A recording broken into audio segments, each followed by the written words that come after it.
So I had to go undercover as a homeless person by myself.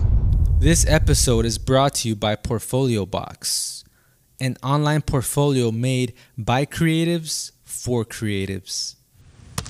And that's it. It's over. This historic 2020 NBA championship belongs to the Los Angeles Lakers. The Lakers conquer the bubble, and banner number 17 will soon hang in the rafters. Hey, what's up, guys, and welcome back to another episode of the Hardwood Rod Podcast. Today, on this episode, I am joined by Memo The Bounty Hunter, aka Fugitive Recovery Agent. And we're going to be talking all things bounty hunting, how we got into it, that and much more. Stay tuned.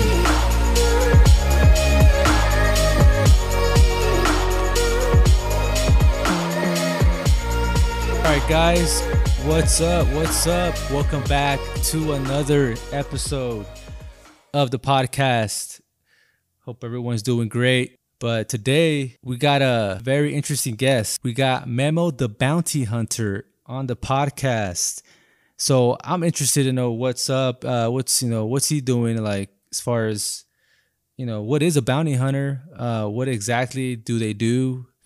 And, we'll get into those crazy stories, but tell us a little bit about yourself and, how you got into this crazy business, man. Hey, what's up, Rodrigo?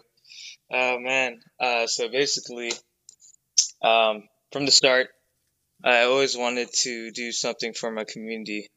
And I kind of got shanghaied into this, kind of like by chance, in a sense, Okay.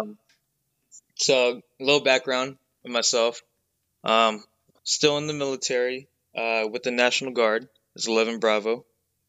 I got back, and I was like, okay, what am I going to do now? I want to do something towards the whole security industry.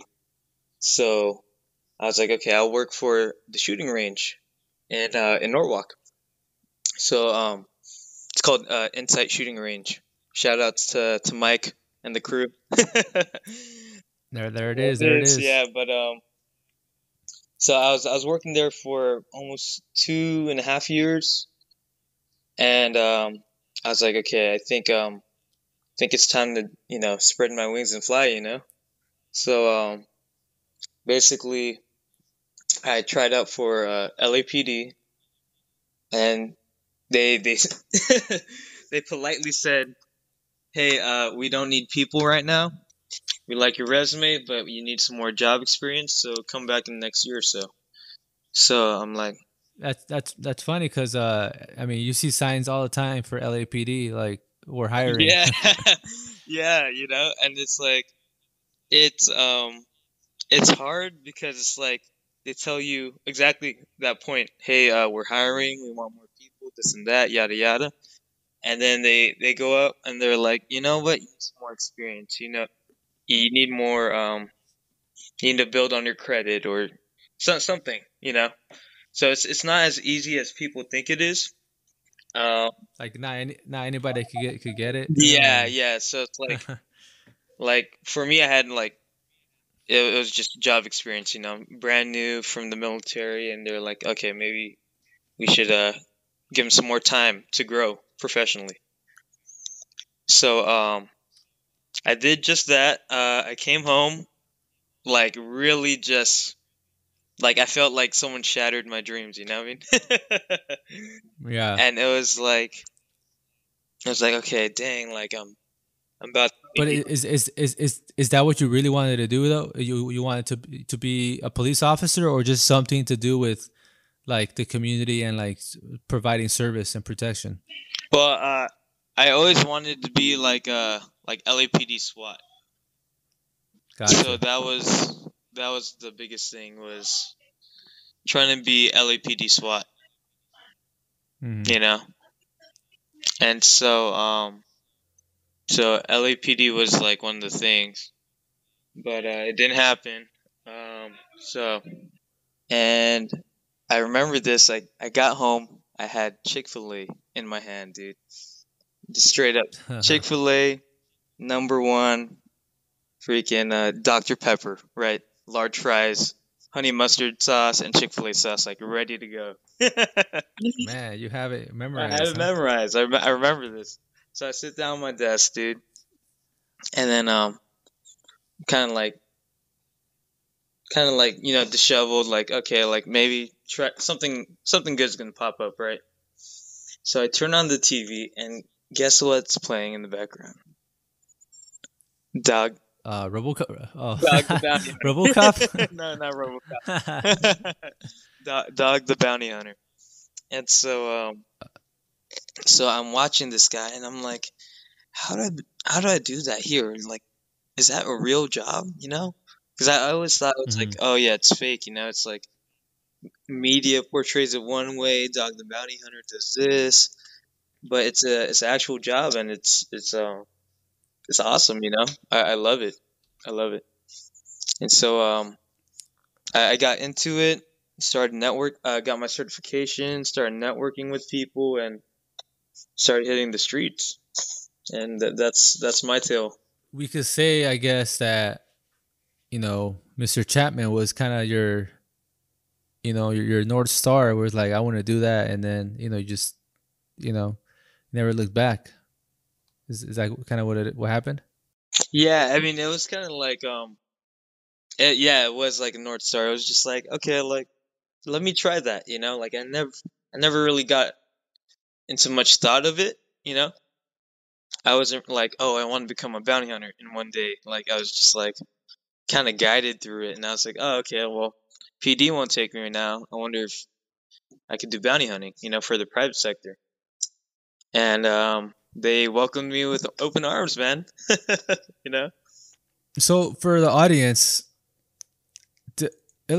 describe what a bounty hunter. What exactly do you do? Because when I think, or at least for I could speak for others. When when you think of bounty hunter, right? You think of like those stories, or you kind of even like are you game heads out there? Red Dead Redemption. The bounty Yeah, hunters, yeah, right? I get that a lot. Uh, I get a lot of oh, you're like the Mandalorian. Oh, you're like Red Dead yeah, exactly. Redemption, this and that, and I'm like, in a sense, yeah, but there's um there's certain things you can or can't do. Like you can't obviously like rob someone now. I mean that was bounty hunting back in the 1800s. They'll teach you this in the class. Like, okay, like bounty hunting in the 1800s was dead or alive. You know, Yeah, like during the pioneer times. But now it's evolved into the whole private sector. You just capture someone who skips out on bail or misses court, and then we bring them back to the proper authorities. We're like in the between. We're like the ugly stepsister of law enforcement. That's what one yeah, person yeah, said to me. yeah. So I was like, yeah, that's true. We're the ugly stepsister of law enforcement. Like we we work for mainly ourselves, the private sector, just for the money, and then we're like government affiliates. Like so, we'll get like the affidavits and all that sort of stuff as well, and then check if they're out of custody, and then do the whole shabam, and then do our investigations and whatnot. So a little backstory. I mean, it's funny how we met, right? We were kind of on set, um, shooting a film. It was like an action scene and stuff like that. But when we started talking, and like for your character, you were ready to go, man. You had all your gear set up, and you looked like you were ready to cap somebody, man, or just ready to tackle somebody to the ground and knock some doors down. And sure enough, you know, like, I'm a bounty hunter. So it's like, say no more. Don't tell me no more. You're coming on the podcast, man. Thanks, Rodrigo. but Yeah. but but yeah, man, like, we kind of met on set, Right. and like, tell us. I wanna know, man, like, because you were obviously all this was choreographed and stuff like that, but you had some moves, man. Tell us a little bit about your training. Oh, okay. So some of the training that I've been learning from is Krav Maga, um, some Filipino Kali, especially Atienza Kali, to be more specific. Let's Okay. see, learning some jujitsu, some Muay Thai, and trying to just dabble around in anything and everything, you know. For me, it's more like I'm trying to be prepared to save someone's life or to protect someone's life, you know. Yeah. And so that like, let's say like I see someone beating up a woman and he's about to rape her or something, you know, like I could protect that woman, or like someone's trying to, you know, invade the house, kick down the door, like I know how to handle myself, you know. So that one of the No, things, that's just like being prepared for the worst case scenario, you know. no, yeah, and I feel like I mean you kind of showcased all that your arsenal. And as far as training, like what is some of specific training required, or is it like more kind of on your own, right? Like you're kind of training, you're certifying yourself. So yeah, some of the classes are required. Like there's um there's certain things that you need to do to become a bounty hunter. But then above that, you have to, again, it's the private sector now. You have to hunt for good training, and like a lot of like law enforcement guys, they'll do this too. A lot of military guys, like they'll go to private businesses and train with like a host instructor, you know. So like I trained Hmm. with Ed Calderon with his thing with counter custody. Trained with Assault Dynamics, or was it Dyna? I forgot. But I trained with Mike Levy. He's a former, I think he's former LAPD SWAT or current. I'm not sure. And then just trying to take more classes as I go, you know? No, that's kind of interesting, is because if somebody out there, they're kind of interested in, you know, you know, some of us will be like, oh, I want to do this, but what goes into it, right? Like, are you worth putting your life, on the front lines, right? Or going through that training, I mean, was there at any point where you thought like, damn, like what I get myself into, or is like this is exactly what I want to do? It was exactly what I wanted to do. Like by far, it was like my dreams have come true, you know? Now it's when you get there, it's just like, okay, like this is it, you know? Like I'm really doing this, you know? I'm really living out my dream of doing what I wanted to do, my passion, you know? Because I remember, and I talk about this with my old army buddies. They were like, hey, like I don't think bounty hunting would be good for you. You know, just stick to a normal law enforcement job. You know, like it's not for you. And then Yeah. and I had so many people tell me that, and I was like, I'm not gonna listen to that. You know, like I'm a live my life how I want to live it, and live my dream how I want to live it. You know, so it kind of hurt because it was like close army buddies of mine who I really like. So, you know, they are close to me, but like they were very like, oh, okay, don't do that. That's a dumb dream type of thing. And so that's one of the things, you know. It's just it's crazy. Now, I mean, would you say they were looking out for you, or maybe like that was something maybe like they wish they could have done, but maybe weren't sure too sure themselves? Um, Honestly, I think a little bit of both. You know, it's just like, yeah, they're looking out, but at the same time, they're kind of in that moment where it's like we don't know anyone who's a bounty hunter, so it's kind of like you're going into the unknown, basically. You know? Yeah, that's kind of the thing, right? Yeah, When we fear what we don't know, right? So, I mean, if you don't know anything about it, what can you really say if you haven't experienced it, or you know somebody that has gone through that stuff? But exactly. hey, are you a photographer, designer, artist, architect? model, musician, or even a makeup artist, you gotta check out Portfolio Box. With Portfolio Box, you're not forced to use any standard theme. You can use any style for any page and create a truly unique website that reflects you and your work. If you're a creative, it's a no-brainer.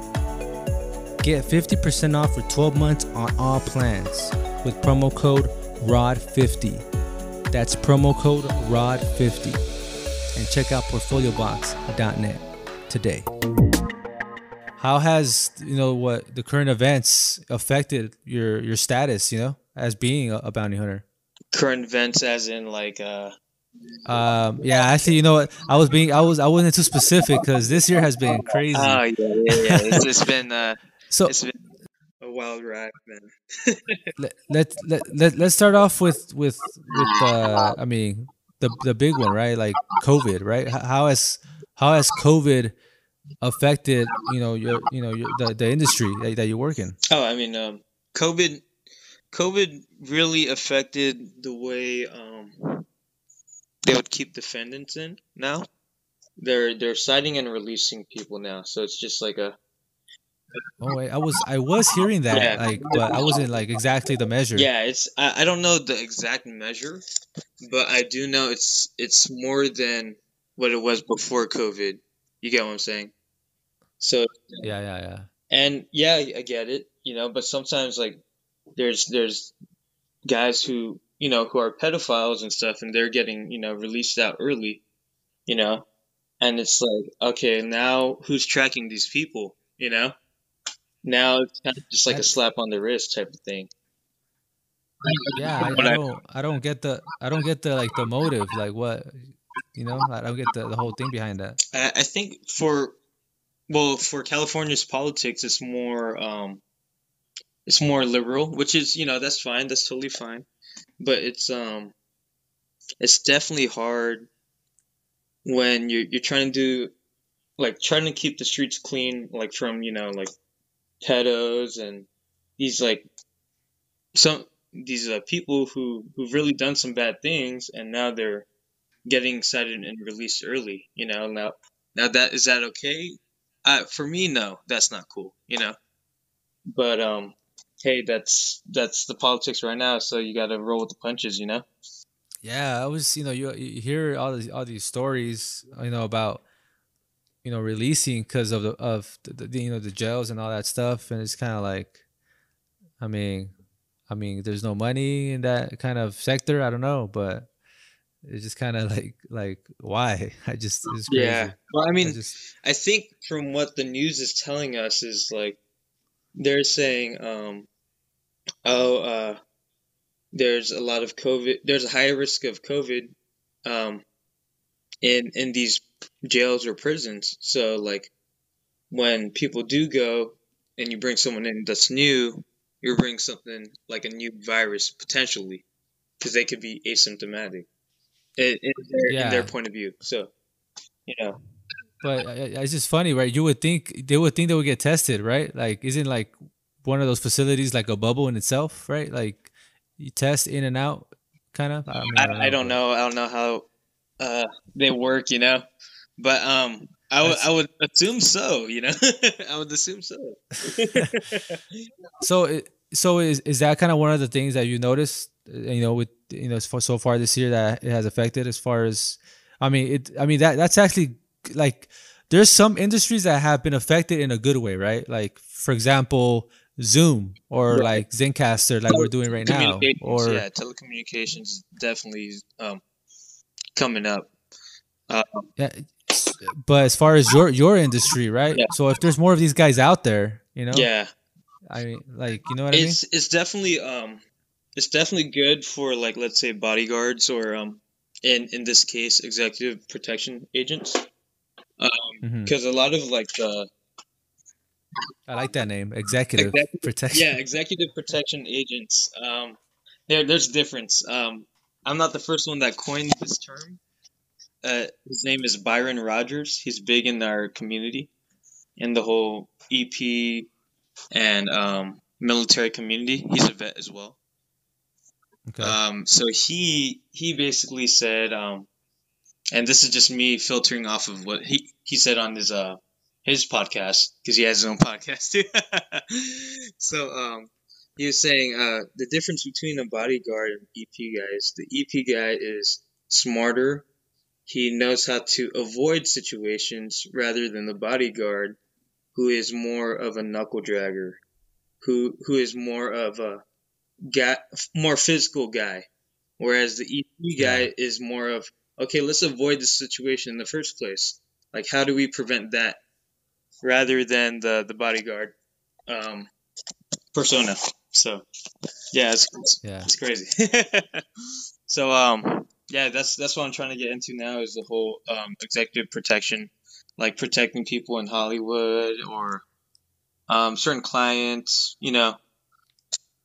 Yeah. Is that? I mean, obviously, I mean, it's good money. I'm assuming because you'd be seeing all these, athletes, celebrities, right? And then they have their own kind of entourage. But I mean, with that, is that something where you can just kind of, hey, I want to apply, or you're gonna like you contact a certain kind of institution or something where it's like, here's your list, pick from these, and go from there. I think it's more of a um, company Is that a company? type of environment, in a sense. Yeah. Yeah, so it's Okay. Yeah. you have to get certified, and there's a lot of EP schools out there that certify you. So I'm trying to go through a certain school right now. Trying to have the military, pay for my trade school, so I could, further my professional side, of being a bodyguard. So Yeah. So obviously, it has, being a bounty hunter, or what's the other term for it? future recovery agent. There's it has its pros and its cons, obviously, right? Yeah. So I mean, tell us about anything like that's like just crazy as far as that has happened to you, just being out there, Uh, in the unknown. in the unknown, I think the craziest part is when I had to, man, there's so many stories, dude. I think that the craziest part was when I was in San Diego, and I was off of University Street, and I think it was 16th. And so if you're from San Diego, you know that that area is very, like, heavily populated with homeless encampments. So one of my fugitives was actually hiding out as a homeless person. Oh. Yeah, so I had to go undercover as a homeless person, by myself, and in the it was like a Friday night. I like this was before COVID, mind you. So like before COVID, a lot of people are partying on Gaslamp. They're drinking. They're having a good time. And I'm over here. I'm like, I'm working this case on a Friday night. Trying to, Oh yeah. you know. So I'm like, I rolled into like this garbage can. I had to get the whole smell of like of a homeless person, and then like You got to play the part, I right? have to play the part, So I had my whole sign, had like dirty clothes. I smelled, and I was like, okay, like now I blend in, But I think it was a scary time, because when you're with these homeless people, sometimes you don't know when they'll just completely 180 and start like, attacking you just for your, Well, you know. yeah, I could imagine, because I mean, just like our neighborhoods, right? Like, you got, you know, your neighbors know what's happening, right? And I'm pretty sure like these little like communities know exactly who's homeless, right? I'm saying, Yeah, like they have their own little like sector. yeah. Like to really blend into that. I mean, it's like it's hard. Like I rolled into the trash can, like 3 to 4 blocks away from the main encampment. So it's kind of like, okay, like now I'm trying to infiltrate this whole like encampment, and it's just so, how would you say it? It's nerve-wracking, because I'm by myself. Yeah, I have all my gear, and it's hidden, it's concealed, but definitely a scary time. And this is Friday night, right? This is a Friday night. It's I was alone, so like this is one of the things when what I learned was like try not to go alone. But I was, I'm a new bounty hunter at that time. I was new, I was ready to get it. So I was like, yeah, I'll just go alone, dude. So I went alone. I guess you gotta earn your stripes, You gotta right? earn your stripes, dude. So I went alone, trying to find this fugitive. And so we knew he was a fugitive because of certain drug habits. And so these drug habits were basically his downfall. So Mm. his main choice was methamphetamines. So in the city of San Diego, they have nonprofit organizations that give free clean needles to these homeless people, in exchange for dirty needles. Wow. And then so I went over to, that it wasn't even, I was expecting like the whole American Cross thing where it was like a table, like a big banner saying like, oh, Yeah. don't do drugs, this and that. It was actually a private organization. I forgot who it was, but they were operating out of like this old like trailer, and I was like, no way, like this is a nonprofit. And so I asked this lady, I'm like, is this a nonprofit organization? And I you know, and she's like, yeah. She's like, this is it. I was like, oh my god, this is crazy. This is Man, crazy, dude. Like, that's like sketchy all over the yeah, place. because you know why? Like, there's a long line, like a long line of drug addicts, and they were like flipping, they were just getting all crazy.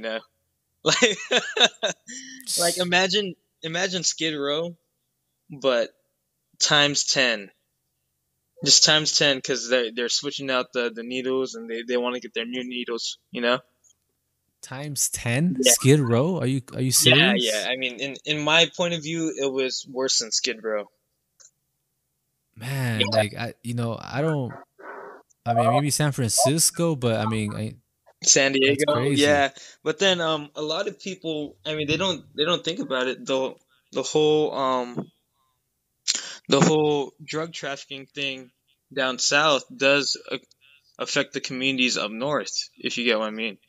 So so down south, there's like in San Diego, there's a lot of drug trafficking stuff because it's next to the Mexico. Mexico, and the drug trafficking operations over there filter through the homeless encampments and San Diego.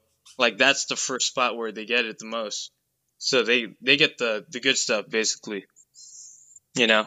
Man. And so that's why like these communities are a little bit more, in my opinion, a little bit more um active than like let's say Skid Row of LA. LA Skid Row is bad, but I mean San Diego, yeah, you got some issues there too, you know. I mean, I think like every city has an issue, but I feel like I mean, I've been to San Diego obviously, but I guess I haven't really been inside, Like Yeah, and into that realm, and like yeah, I'll never forget the smells. It's crazy how a smell like will bring you back to that moment. So for me, it's bananas. oh Yeah, yeah. so like, cause I remember like, oh man, when I was like walking through this alleyway trying to find my guy, it smelled like bananas and like piss and like like smelly, like body odor, just like a lot of stuff, and you kind of Like, how do you not gag, or just like, yeah, and you try to hide it. Like for me, I was trying to hide it because I'm undercover, right? I have to, yeah. I have to play the part.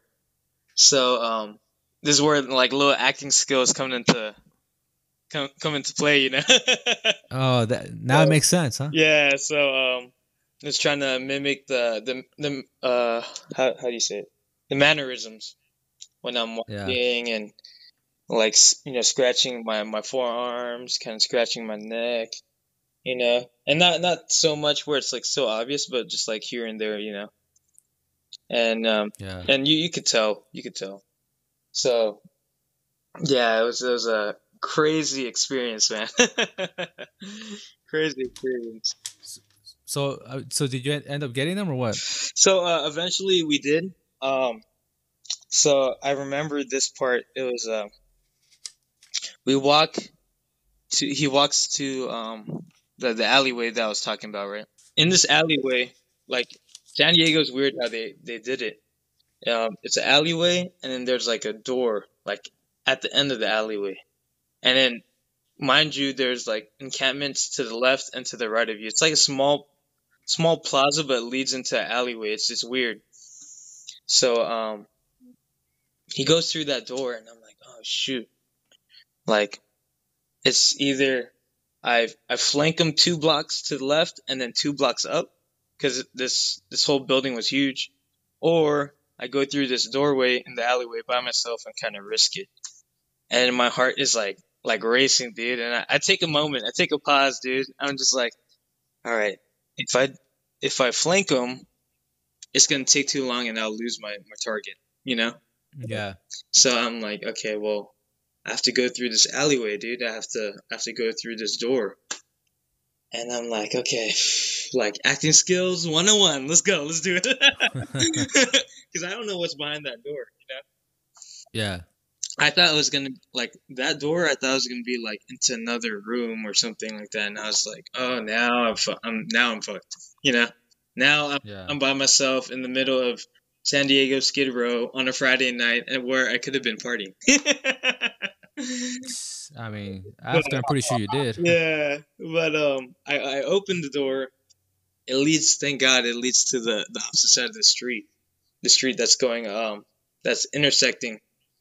It's going Yeah. you know. So so I see him, and he's walking towards the park. And so this guy, he had priors of like child molestation and possession of narcotics. And so he was going back to the park again. So I was like, oh no, not like he's not gonna do it again on my watch, Because like I don't know, this dude was just like a scumbag. So I go over there. He sits near the playground, and he's shooting up methamphetamines through his femoral artery. So he takes off his pants, starts lighting up the spoon, and then the whole needle thing. You know what I mean? Put in the work. Yeah, he's putting in the work, and it was just like it's nasty, dude. So I lay down like on this like park bench, and I had like this JanSport backpack, and it's all dirty from the trash I rolled in like an hour ago, right? So I'm just like I call my partner through my earpiece, and I'm like, hey, like he's here, he's wearing this and that, and come as soon as you can because I'm alone. He's like, no problem. 15 minutes later, see see a blue car come through, shoot, comes out. He identifies the guy and tells him who he is, takes him in, and then brings him back to Central in San Diego. And in the meantime, I'm trying to like exfil out and then be undetected from what just happened. 2 seconds. Yeah. So I'm just like, this didn't happen. Let's go. Yeah. And then it was just a crazy fiasco. I think that was like my most memorable operation. You know, that I mean, that was one for the books, man, because it's kind of like you were on your own, and you kind of like, it's definitely a good experience. I mean, I would say it's a unique experience. I didn't know I was going to be doing undercover work as a homeless guy. So I mean, I guess you could say that this line of work is, whatever it takes. yeah, That's the slogan, yeah, it's whatever it takes, and it does take takes patience and not just don't give up, you know. And I think that's the main reason why I love this job is because one, not a lot of people do it, and then two, to get where I was, I had to find out on my own. Like I had no one in the bounty hunter industry to kind of teach me or guide me, and so I kind of broke into it like unknowingly, which is crazy, you know. And now I'm here today with 70 captures. I mean, you literally just turned on the TV and like, I want to be that. Yeah, yeah. But this isn't my end goal. Like definitely I want to do bigger and better things as well. So next plan is bodyguarding and probably do this on the side, but we'll see how life turns out, you know. No, sounds like you're doing a good job, man. And like, as far as, any advice for anybody that's maybe trying to get into that same field of work? Oh yeah, yeah, definitely. If you are trying to get into this, definitely get some training, get some good training, martial arts training, shooting. Preferably, you don't have to be military to get into this field, but it does help. And never give up, dude. Just don't give up, and you'll be good to go. Yeah, is there any like sources or sites that they could visit, or just to get more information? Let's see. Well, depending on the state too. Like each state is different, you know. So I would go on Google, type in just bounty hunter, and then insert your state requirements, and each state is different, you know. Each state has its own requirements to become a bounty hunter, and so look into it definitely. Whoever's out there. Like, if you want to be a bounty hunter, right? And let's say you're a bounty hunter, obviously, but let's say I want to contact a bounty hunter. Mhm. How would I go about it, or what's the best way to get a hold of one? Well, I mean, for us, it's more of word of mouth. Like, let's say you want to contact, let's say you're working for the bail bonds company, and you want to, get in contact with someone. Mainly, you'll be working with someone that you trust, and I think that's the biggest thing in this business is trust and integrity. So it's word of mouth. Again, it's like you have to earn your stripes, and they'll contact you. Like you agencies you won't contact agencies. Agencies will contact you, and that's what I've learned. I could be wrong, but that's what I've been doing. Yeah. Yeah. Man, well, Memo, thanks for stopping by the podcast, man. We gotta talk about some more stories, and just kind of, as far as, how do you navigate these crazy situations, man? Oh, definitely. Yeah. We could talk about like certain things, preparedness, different mindsets, and then physical fitness too. I'm trying to get more physically fit. I'm not the strongest. There's way more strong guys out there, but definitely, yeah, we could talk about stuff like that too. Awesome. Well, thanks for stopping by, man, and we'll catch you on the next one. All right, cool. Thanks, Rodrigo. Thanks, guys. All right, peace out.